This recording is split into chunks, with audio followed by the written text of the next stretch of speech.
السلام عليكم اصدقائي صديقاتي، مرحبا بكم في الصفحه ديالتي. اليوم ان شاء الله غادي نصايب واحد الكيكه بارده بالكريمه. هي صراحه سهله وتجي لذيذه بزاف. اليوم قلت نشاركها معكم. غادي نحتاج ليها بيضه وحده، فاني خماره وحده، نص كاس صغير ديال الزيت، تقريبا 5 المعالق ديال الزيت، 5 المعالق ديال الحليب، 5 ديال السكر، و5 ديال الطحين.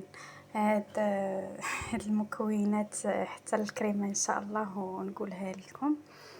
غنصايبها ان شاء الله بمناسبه العيد المولد النبوي. واش قلت نشاركها معكم. بعد ما ضفت البيض وفاني، نسيت ما ضفتش الملحه، السكر، كلشي درته في مره، حيت المكونات زعما قليله، ماشي كيكه كبيره، نطربهم من مره بلا ما ندير لكم الصداع.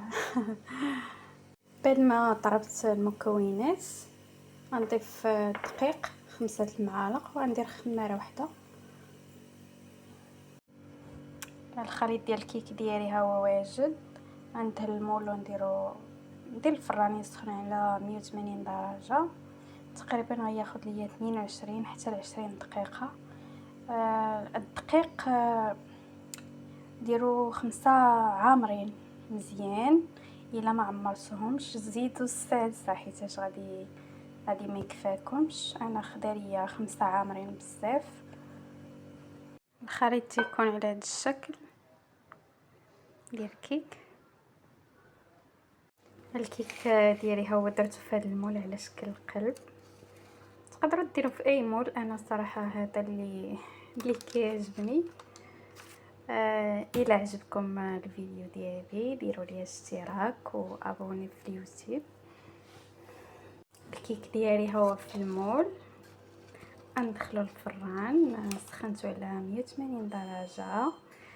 غنخليه واحد 20 دقيقه او 22 دقيقه. من بعد غنقول لكم شحال خدا ليا ديال الوقت.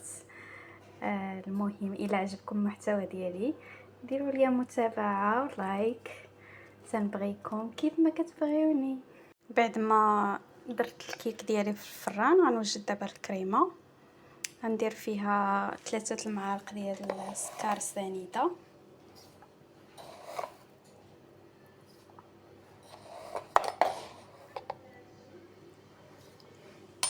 غندير فيها 3 المعالق ديال النشا،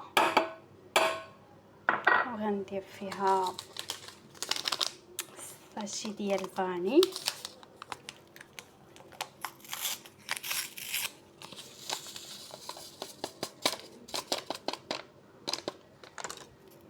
وغندير فيها معلقه صغيره ديال نيسكافي،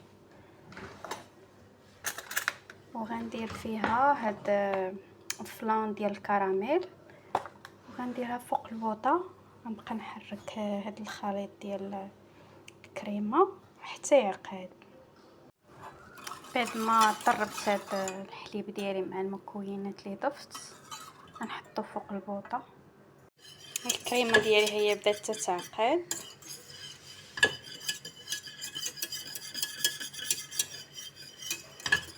بعد ما غنطفي البوطه غنزيد عليها هاد الدانون كراميل.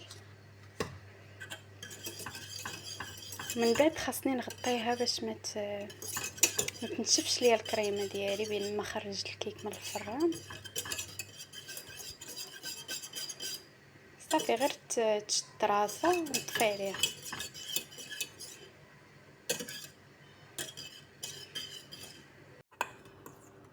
الخليط ديالي ها هو وجد. درت فيه دانون كراميل وغنغطيه. اشاره انني نسيت شي حاجه ما قلتهاش لكم. تنحتاج شوكولاط ابيض وهاد دانون كراميل حتى كتبرد هذيك الكريمه مع الكيكه في الثلاجه. ومن بعد كندير من بعد نخلط دانون كراميل وشوكولاط، وكنزين به الكيك ديالي من الفوق. كندير ليه شويه اللوز مقلي ومهرمش. هيا دابا 20 دقيقه الكيك ديالي تيبان طاب. شوفوا معايا هو طاب الكيك ديالي، ها هو طاب. غنحيد ليه هاد الورق، غنخليه بعدا شويه يبرد، نحيد ليه الورق، عاد نضيف فوقو الكريمه. خدا لي 20 دقيقه بالحساب. ندير هاد الشكلاط ديالي يذوب، حيت صراحه كاين اللي ما كيعرفش كيفاش يذوب الشكلاط. كندير شويه الماء طايب، كندير الشكلاط بزلافه، كنشعل عليه البوطه، كنبقى مره نحركو. هذا هو حمام مريم. بغيت نوريكم الكيك كيفاش جا. صراحه جا زوين. غنقلبو هكا وعاد ندير ليه الكريمه. بسم الله. دابا نخوي الكريمه ديالي.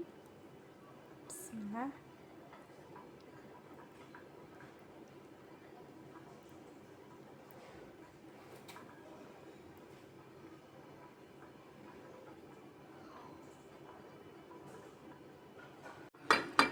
الشوكولاط ديالي ها هو داب. درت ليه واحد المقيطه ديال الحليب. الكيك ديالي هو برد مع الكريمه. الا شفتو بقى ليا الخاوي من الجناب حيت كنت دايره الورق، هبطات ليا الكريمه من الجنب، ولكن ماشي مشكل. ندير مزينه بالشوكولاط ودانون كراميل ولوز.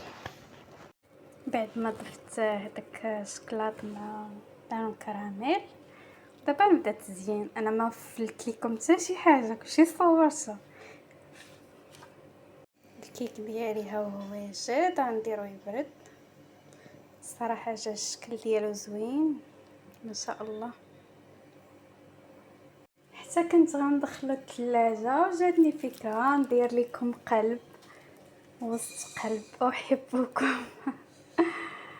ما تنساونيش من لايك ومتابعه. احبكم. حتى كنقول لكم سلامه. ونزيد اضافه اخرى، صراحه جاتني هاد الفكره ندير واحد دانيت كراميل وندير هكا على شكل خطوط. صراحه كانت فكره زوينه ما شاء الله. ما تنساونيش من التشجيع. الى اللقاء.